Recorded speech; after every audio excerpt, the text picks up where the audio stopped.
the annoying Door Dashers, the people who order DoorDash, the people who only eat meat. This is just one of a number of increasingly annoying subcultures of people who can't shut the fuck up. And I'd like to now turn to our reading series for the day about probably one of the most annoying subcultures of this exact and similar vein of attention-seeking losers. I'm talking, of course, about white nationalism and why it's no longer working out for certain people. Now, this is an article that was shared a lot this week called "Why I'm No Longer a White Nationalist" by The Vitalist on Substack. And like this is, I mentioned Richard Hania already. This is like a guy who's like talking about why he no longer subscribes to hard white nationalism. And I think what's going on here is a lot of these guys sort of like, I don't know, either the money dries up or I think what's really going on is not so much the financial incentive, but like these guys are all contrarian right wingers. So when Joe Biden and the Democratic Party are like actually doing the Holocaust at a level, it's like when they've actually like have become the Nazis. Now these guys are all finding a way to just be like, actually, it's no longer cool anymore. Here's why I'm a centrist. Here's why I'm just a liberal. It's because like there's no more juice to be had in being a Nazi when the standard bearer for the Democratic Party is like doing Hitler stuff.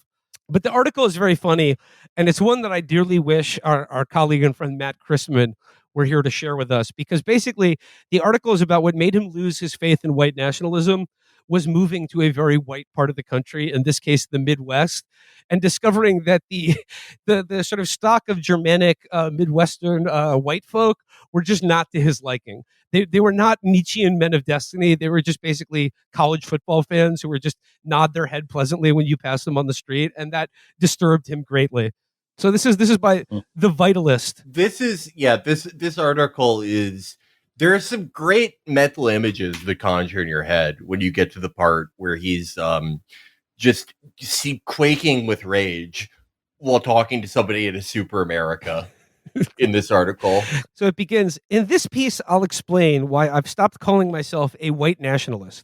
Do not mistake this for a disavowal of my past or some kind of groveling apology. As expressed in my retrospective on the alt-right, I'm not the least bit ashamed of anything I did in 2015 to 2018 while I was active in the movement. And I love that phrase, active in the movement, which surely he means I'm not apologizing for all the frogs I posted on Twitter. That was important, vital work. Yeah, he rented the U-Haul. He used his mom's credit card for the U-Haul. Like 10,000 pounds of fertilizer. Yeah. No, this guy was just posting memes. He goes here. He goes on to say, in this political ecology, he says here, basically he was saying that like in the early 2010s, white Americans were under serious attack as a collective in a way that warranted an organized response. In this political ecology, America needed a fanatical movement of smart, angry young men with a shock jock sense of humor to break the status quo and kick down the door for bold new ideas. To which I say,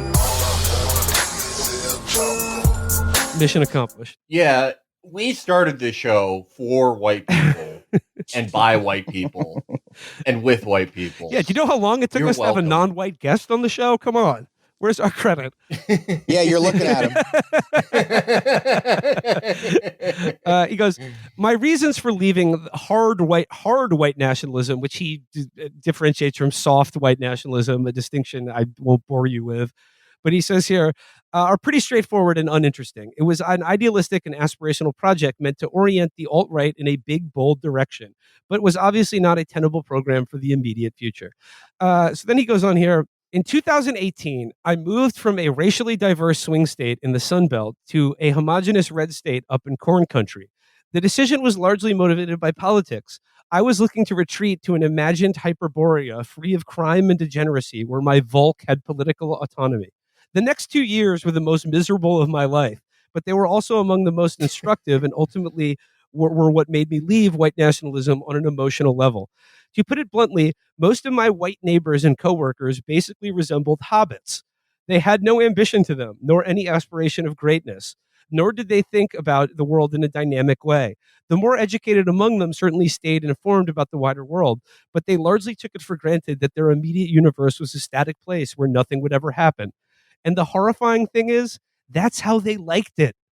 I love he's talking about people Well, from like, no Ohio, shit. like they're fucking from, like they're like the uncontacted tribe in the Indian Ocean. How did it take him this long to realize, like, that people with like kids and like friends and like an office betting pool, like people who have to remember to tape Timeless for their wife, that they would not be interested in writing 10,000 word essays about how 7-Eleven was better when all the clerks were white. Like, well, yeah, of course they don't care about this shit. Yeah. Fucking loser. It's just here. I'm hearing Matt's voice in my head as I read this. He writes, I quickly discovered that Midwesterners had no sense of imperial destiny and right to rule like you see in New Yorkers, Texans, or Californians. Is that what true. that's called? What are you talking about? No sense of imperial destiny? Have you seen the way they talk about Big Ten football? I mean, come on. I goes, they had nothing like the feisty Faustian individualism of Floridians or the fuck you pride of Appalachians. Has this guy ever left his house? Like, I mean, the way he talks about what is it? He says here, the Faustian individualism of Floridians. Like, what? Like, what? Like, Yeah. You mean like only being able to read out loud? Is that what that means? Importing 16,000 pythons and having them breed out of control. So that that's Faustian. They made a bargain with the python, and now the python owns their soul in the state of Florida. When I see the Island Boys, I'm like, these are Faustian individualists that are gonna fucking bring back white people. Had the slave morality that says you shouldn't make out or kiss your brother and rub dicks together on OnlyFans. That's a slave Christian morality compels Hobbit white people not to do things like that. It goes, they didn't even have the air of faded glory and gothic tragedy you see in the Deep South. No, you don't. You see that at like a plantation wedding where people are trying to cultivate that fucking faded antebellum thing. He goes, yeah, the faded glory and gothic tragedy you see in the Deep South. It was nothing but aggressively bland conformity everywhere you look. What the fuck is the point of being a Nazi anymore? Shut the fuck up, Daria. I thought aggressively bland conformity was what you wanted. Jesus Christ. Also, like the gothic tragedy of the South, most Southerners are like people who are like demanding their children eat like 2 orders of Raising Cane's so they could be fat enough to be linemen one day. There's no gothic tragedy there. Yeah, I just wonder what race this guy's going to discover and like identify with. Chinese, probably. I don't know. You should move to probably, probably Shanghai or something. They have a Faustian individual and a Faustian individualism and an era of faded glory and gothic tragedy. But he goes, to be sure, the Midwest met my expectations of being safer, more affordable, and less degenerate than the coastal Sunbelt. But it turns out that this was a bad thing for my temperament. It turns out safety is mostly achieved by cultivating a boring and risk-averse culture optimized to meet the needs of small-minded and gossipy people who don't get excited about much other than college sports and weddings. If you're a contrarian novelty seeker, you will quickly get ostracized in an environment like this because people like you are a genuine threat to the social order. It's like, what are you rooting for Michigan and Columbus? They attack you like a termite that enters a wasp hive or something. This guy's going to go to Vanessa's dumplings and start crying.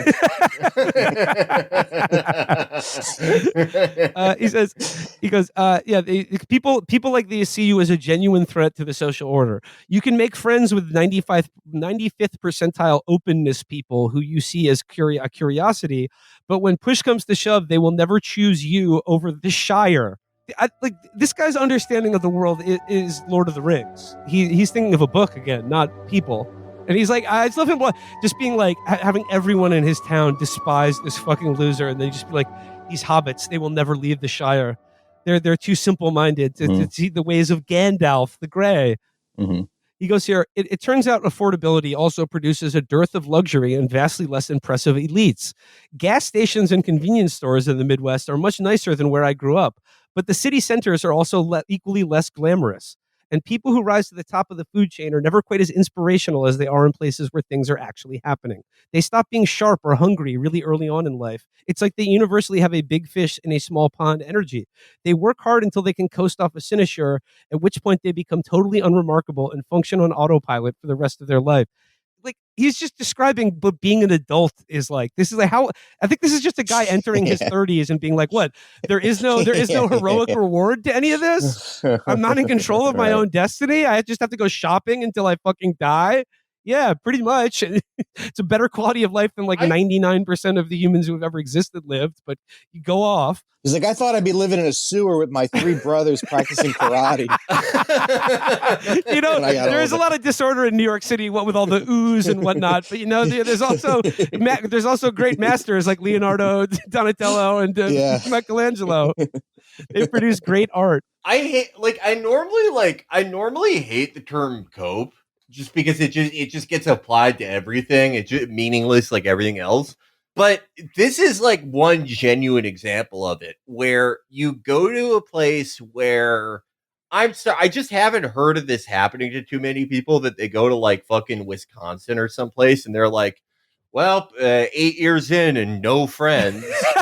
And you say it's because you're too dangerous to the social order.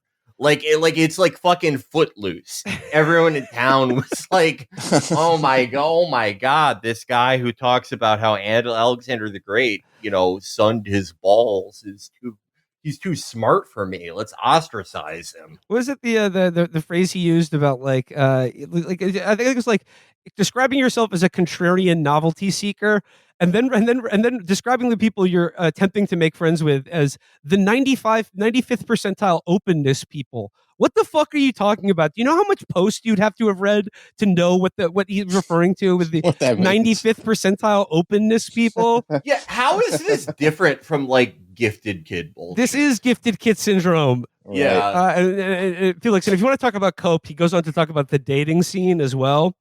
And he writes as such, it turns out that a cultural ecology in which most quality women get married early on in life, either in college or immediately thereafter, is really bad for the dating prospects of a 25-year-old man.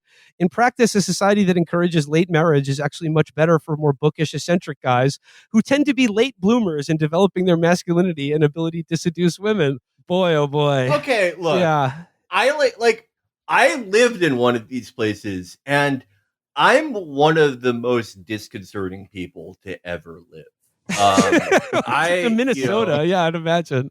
I had a girlfriend tell me that, like, one time when I was trying to be nice to her, it freaked her out more than anything because it seemed like I was hiding the fact that I had killed somebody. That's how poisoned my affect is. But I was able to like go on dates there. And all I wanted to talk about was like the episodes of Joe Rogan where he would have on a crackhead British historian who said that the ancient Mayans had rocket ships. That's all I wanted to talk about at the time. And I was still, if you are unable to mesh with society at all there, you just got to give up. You got to turn in your white card, buddy. Yeah, like I think this guy would be a lot happier being Chinese or Mexican, Yeah. And he says here, ironically enough, if you were the sort of extremely online neurotic weirdo intellectual who gravitates to trad ideology as a young man, you probably aren't temperamentally suited to dating normie conservative church girls who organically live that way. They much prefer unreflective stoic chud bots with I think Chad bots is probably what that should be, with rough hands and smooth brains. To these women, any kind of emotional expression is coded as womanly. And if you date around for a few years, you'll quickly discover that you are a lot more attractive to the bohemian art ho daughters of the coastal elite. But once you're nearing they don't like you either. Yeah, this guy needs some people to like grill chicken and play soccer in the park with. Yes, yes, absolutely. The absolute worst thing about the Midwest was the lack of introspection I encountered there. Even smart Midwesterners aren't very reflective, and they don't seem to trust people who are. They have an instinctive disdain for the idea of examining themselves through the lens of history and cultural anthropology. That's just that's everyone. That is everyone, dude. Try talking that shit in like the richest neighborhood in LA or New York, and just be like, oh, wait, fellow Aryan Superman, you don't also like to examine your life and identity through a lens of cultural anthropology and history? What the fuck? None of these guys want to talk about their innate Saxon wrath? Are you guys stupid or something? And he says here, it goes on. There's another like thing this guy indulges in that I think is so funny. Compared to Southerners or Northeasterners, they really don't like comparing themselves to other people and thinking about why those differences emerged. People there would get very hostile when I tried to start a conversation comparing their regions with others where I'd live, regardless of how polite I was about it. Okay, first of all, I doubt you were very polite, where you was just like trying to sidle up to a guy at a bar and just being like, "Yeah, have you noticed how unreflective all you dumb moo cows are here in Ohio?" But what I mean is back to like the Faustian individualism of Floridians or the will to power of New Yorkers or Californians. This shit is so overblown. Like, if you grew up in America in the 90s, you have the same fucking brain as everyone else, no matter what part of the country you grew up in. Like, maybe this was a thing like 100 years ago when like regional accents were still a thing. But like by today, by 2024, this guy's 25 years old. The people he's trying to make friends with, I don't care what fucking part of the country they grew in, whether it's the rural Appalachia or fucking Georgia or like Long Island, you all have the same fucking brain. Regional differences are vastly overrated. That's why college football exists, so people can obsess over it. Yeah, my uncle's Mexican. He's just like the coolest guy in the world. Like, he works really hard. He's always smiling. He loves God. You should put him in touch with this guy. Yeah, let's sort him out. He's continuing about his gripes about Midwesterners. He says, in fact, many of them seem hostile towards the very idea of someone moving around in the first place. When I first arrived, a lot of people were genuinely incredulous that someone from another state would ever choose to live there, and thus regarded me with suspicion. No, that's just you. They're mad that you're coming there. And like what I love about what sort of like separated him from white nationalist ideology was having it be applied to him as like a community of only white people who had lived in exactly the similar ways for generations encounter someone outside of that bubble and react with extreme hostility to him. Then he's just like, maybe they're the problem. But going on, it says, Midwesterners seem to not like people who move. Many of my new social circle had never lived outside their immediate area and were still geographically very close to their parents. In my opinion, this is a loser mentality. Oh, really?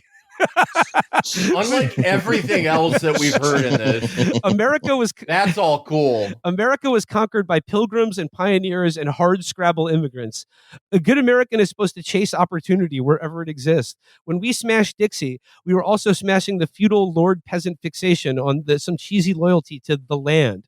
But these Midwesterners aren't descended from entrepreneurial adventurers like the rest of us. Their forebearers were conflict averse and probably low testosterone German Catholics who fled Bismarck's culture camp to acquire cheap land under the Homestead Act. He's describing Matt Christman. He is describing.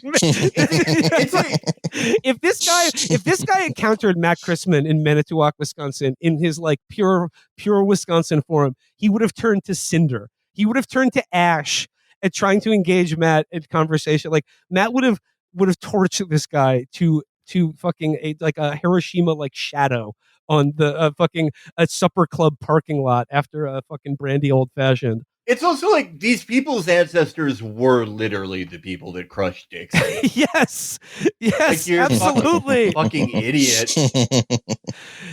He goes, in the Midwest, I encountered a different kind of white person that honestly seemed quasi-Asian to me. They had no will to power. They were not Romans. They seemed more like the Chinese of the Ming era or the modern Europeans. But there wasn't a Faustian spirit to be found anywhere. Certainly nothing like you'd find in a city like Miami, Austin, San Francisco, Phoenix, Dallas, or Tampa. Oh, man. Oh, yeah, Tampa, the Florida. Eternal city. Tampa, the city of destiny for whites.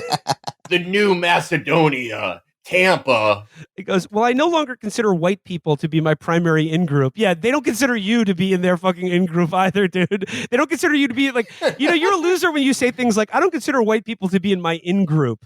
No, they don't consider you in their friend group, dude. Grow up.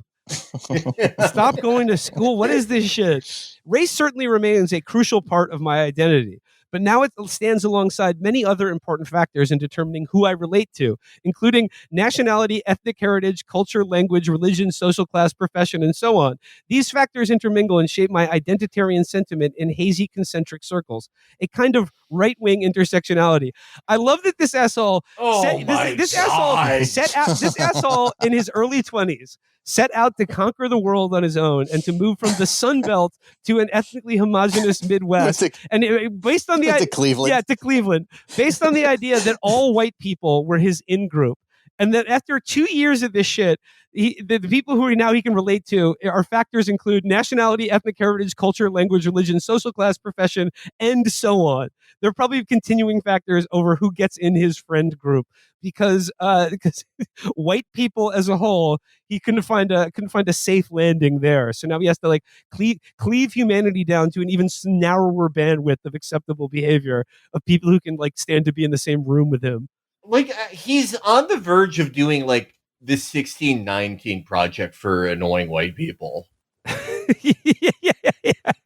I just want to get to the end here. It says, for instance, if I were stranded in a sketchy third world airport, I would hang out with a black American before I would a Serb, but probably after I would a white Canadian or an Australian or a Brit, unless they were dressed in a way that strongly coded leftist politics.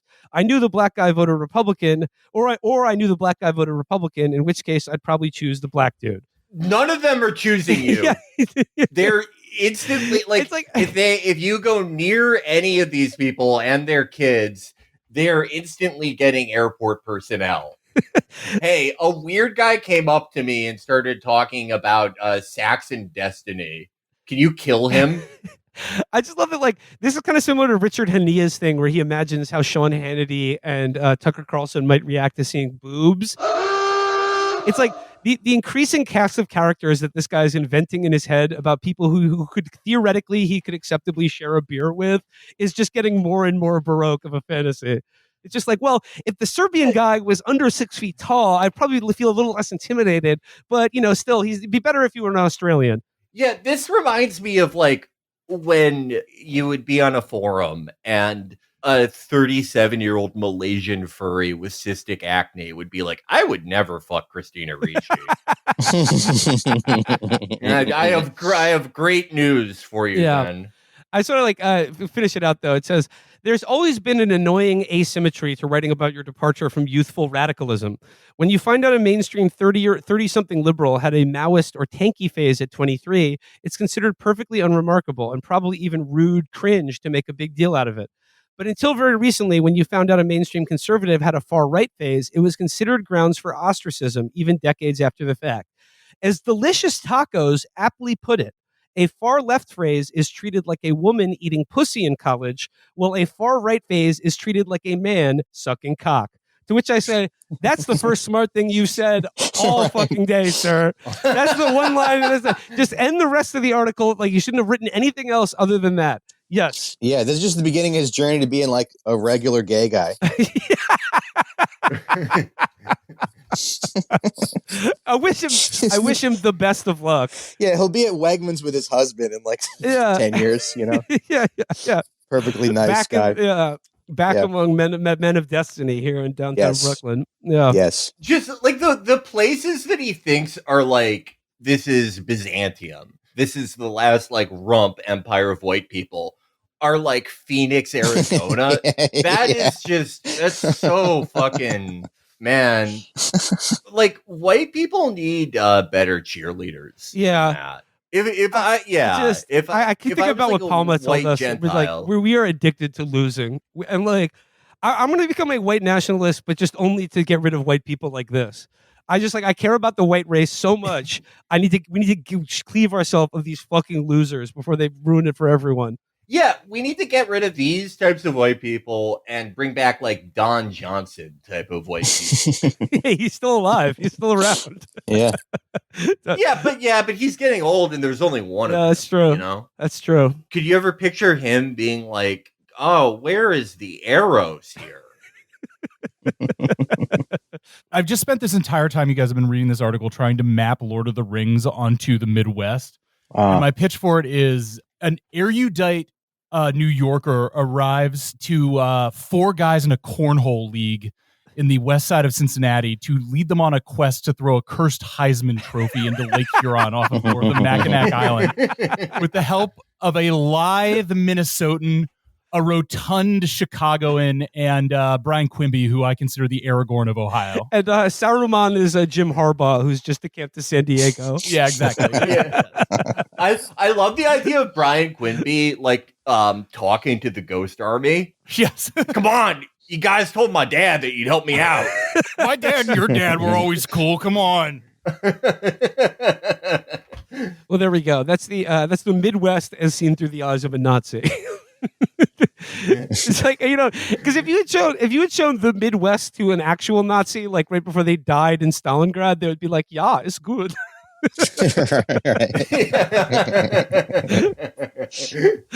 Oh, well, best of luck to Vitalis on his quest to get pussy and be a man. Yeah, I hope that you start the White Imperium in Scottsdale, Arizona.